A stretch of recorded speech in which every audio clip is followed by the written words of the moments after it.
एक दिन विमला अपनी सहेली शांति से बात कर रही थी। मेरी बहू तो घर का सारा काम मिनटों में खत्म कर देती है और सबकी सेहत का भी खूब ख्याल रखती है। और मेरी बहू, वो तो खा खा के मोटी हो गई है। 10 मिनट का काम 4 घंटे में करती है। विमला गुस्से में घर चली आई और बहू, थोड़ी एक्सरसाइज वगैरह किया करो। खा खा के मोटी होती जा रही हो।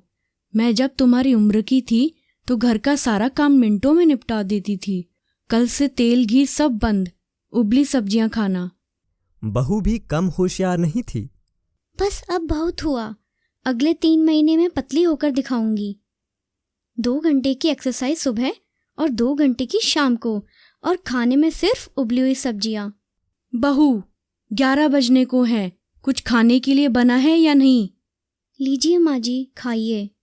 ये उबली हुई सब्जियां, मैं क्या बीमार हूँ? लेकिन माँ जी, मैंने और कुछ तो बनाया नहीं। अच्छा, मैं चलती हूँ, मेरी एक्सरसाइज का समय हो गया है। अब सास के पास वे उबली हुई सब्जियां थी। भूख लगी थी लेकिन खाने का मन नहीं कर रहा था। अब तो रोज का यही हाल था। बहू सास के सामने कभी उबली हुई गाजर तो कभी उबली हुई लौकी परोस देती। सुन बहू, अब मुझसे बर्दाश्त नहीं होता। मुझे अच्छा मसालेदार खाना चाहिए। अरे नहीं नहीं माँ जी, आपका कोलेस्ट्रॉल कितना बढ़ा हुआ है और डायबिटीज़ भी तो है आपको। ना, मैं आपको कुछ उल्टा सीधा नहीं खाने दूंगी।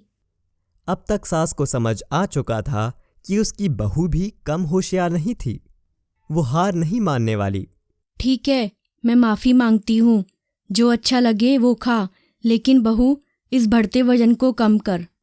उसके बाद बहू ने धीरे धीरे एक्सरसाइज और खाने पर कंट्रोल करके वजन खुद ही कम कर लिया।